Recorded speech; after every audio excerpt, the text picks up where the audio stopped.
Welcome back to You Can Homeschool. I'm Tracey Hagerman, also known as the Happy Homeschooler, and I'm here with the lovely Pat Fenner from Breakthrough Homeschooling. Welcome, Pat. Now, today we're going to do something a little bit different. We're going to get, Pat's going to get pretty raw and real, and she has some personal experience that she's going to share with us that I think might help a number of people. So I'm really looking forward to what Pat has to share with us, and she's going to introduce exactly what we're talking about today. Okay. Well, thank you, Tracey. Actually, today is going to be an interview of sorts because this is not a topic, unlike most of the topics we talk about, where Tracey and I both have either similar experiences or at least experience in it. This one, Tracey doesn't have any experience in. It's homeschooling as an adult child of an alcoholic. And I had, interestingly enough, had this article outlined on my blog for probably about 5 years since my dad died. My dad was an alcoholic when I was growing up. And I had a really hard time about how I was going to write it because I didn't want to do his memory a disservice. My dad changed a lot and grew a lot over the years. I'm very proud of him. He was a really good man. He loved his family. But when I was young, he developed alcoholism after my mother died when I was, I was probably about I was 6 when she died.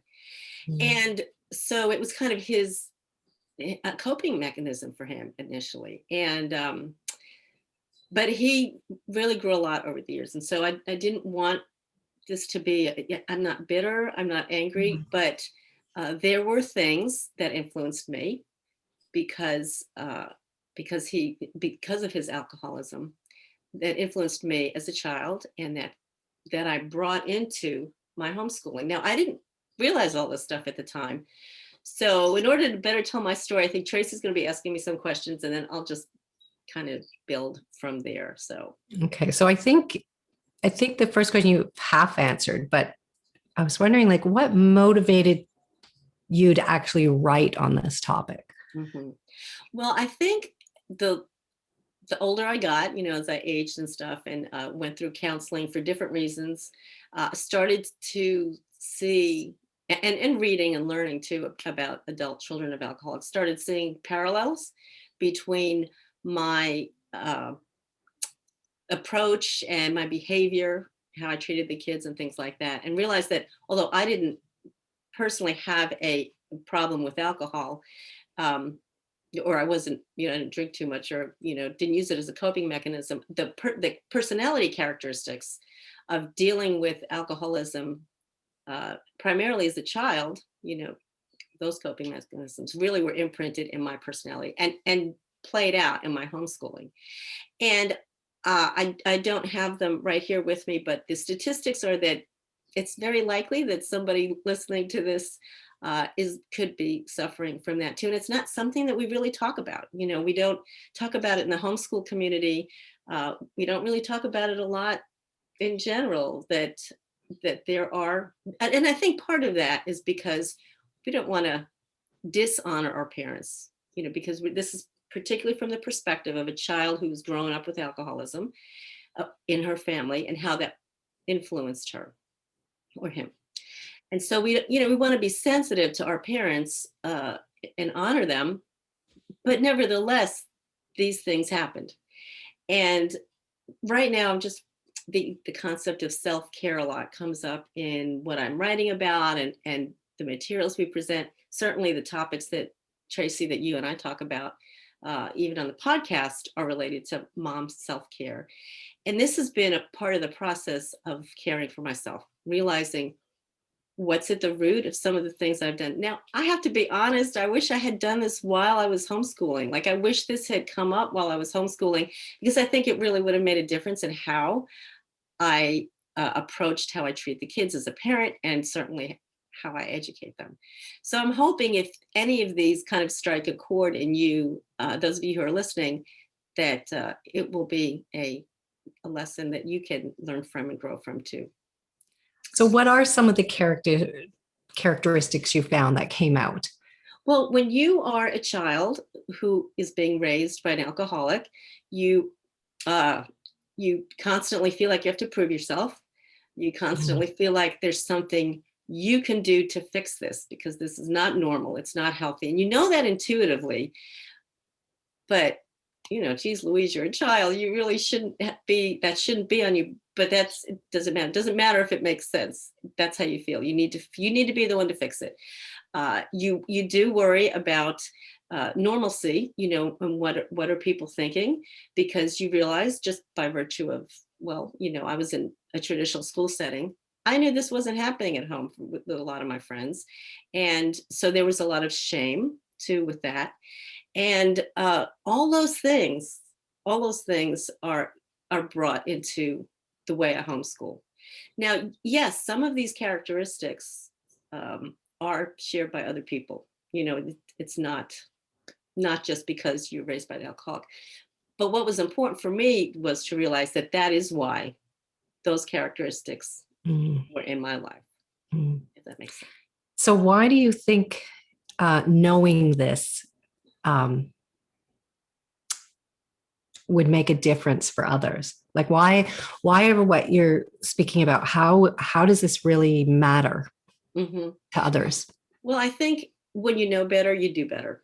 Okay. And so, for example, I mentioned how some of those characteristics were brought into my homeschool. So, to give you some examples about that, uh, and this is kind of like, it's yucky. I don't like to admit that this happened, but hey, this it is what it is. But I was very focused on, especially with our two older kids, because there's a 9-year difference between the two older ones and our three younger ones. So I definitely changed a lot in between that span as a home educator and as a parent. But I had a real focus on results. We had to have results. What were we doing? We had to have proof. I wanted my kids to be the best, whatever. They were in sports. I wanted them to excel. Uh, we would be in a homeschool group and say we had a spelling bee. Those kids were going to know those words. It was very results driven. Um, and that was, because I felt like I had to prove something, with the older kids. I did probably my disciplining it wasn't the healthiest disciplining. I did compare them with each other as well. Those were all things too that I had done as a child mentally, compare myself and my behavior or my family life with other people. And so that was just a natural thing, that it was ingrained in me. And I didn't realize at the time how much damage really it was doing to my kids. So, as I got to understand some of this, and this was a process, this was over years that I began to realize that these characteristics were not only unhealthy and dysfunctional, but that I could change them as I became more aware of them. Mm, So I think it's really important to know, sometimes, we focus sometimes in homeschooling on the curriculum. What curriculum do I buy? And we kind of forget that when you homeschool, there's a lot of interpersonal stuff going on. And that our job as people, as Christians, as home educators, is not only to teach our kids academically, but it's also to grow as people and to teach them and model to them or for them how to grow as people as well. And so that's why I think it matters. I don't think my story is unique. I'm sure there's other people out there. I would love to meet them, because for years I felt very isolated and alone, and that's part of the shame thing that comes up when you're a kid with growing up with this. And we're not alone. There are others who struggle through this, and it's nothing to be ashamed of. It wasn't my fault. That was the other thing. When you're a child, you always feel it's your fault, which was part of the motivation for, I got to fix this because look what I did. mhm, mhm. And all that stuff can get expressed, can carry over, bleed into your homeschooling efforts. That point you were making about, you wanted them to be the best and you want them to do really well. I think you're right that I think that happens in any homeschool. I know when I was going to school growing up, they used to have this thing at our school, and it was the top 50 for every semester, and it was your average. And so I was really motivated because I wanted to be in the top 5. And so when I brought that home, with my homeschool kids, initially that was it too. I want them to do really well. I want them to know their stuff. And I realized pretty soon that is not what we're called to do. We're called to facilitate whatever God-given gifts and talents they've had, is to figure out what are they, and to help them develop those and figure out how does God want them to apply these. But I think, like you said, like in your case, you were saying like it was this, you wanted to prove something, and myself as well. It was kind of like I felt like, oh, the homeschooling's on my shoulders. Mm-hmm. And if they don't do well, it's my fault. It's a reflection on me. So letting that go, it's a process. It is. And I wish, like this episode, I think today, you bringing that up is so powerful. So like your homeschooling mom and dads out there, hear this, because this is one of the key things of homeschooling. It's not about the results. It's about building character. It's about helping your children to discover who they really are. And so I appreciate so much what you're saying. Now, and that's a tough lesson, like you said, Tracey, whether or not you're dealing as a child of an alcoholic. The thing is, when you are a child of an alcoholic, that becomes a very personal thing. It's very hard to let that go. And it's very easy to deny, because denial is another characteristic of an adult child of an alcoholic, because before you get to the point where that you're realizing this isn't normal, you're denying that anything is wrong. Okay, so that's some of the process. But so it's easy to say as well, I don't feel that way for my kids. I just want them to do good, to do their best or whatever. But when you stop and think about your motivation, because it's really hard to let go of that. Well, you don't have to be the best. We just want you to do your best or whatever. The motivation is, what is the motivation is the question you should ask yourself. What is your motive? Is it really that you want the best for your kids, or that you're struggling as a parent because of these issues that you brought up from childhood that really need to be resolved, so you can be free to let go of that? Yeah, absolutely. One of my daughters was really struggle with anxiety before exams at college, university. And what I would, when she'd call and ask for, prayer before her exam or whatever, I would just tell her, remember, as long as you did your best to get ready, it doesn't matter what the outcome is.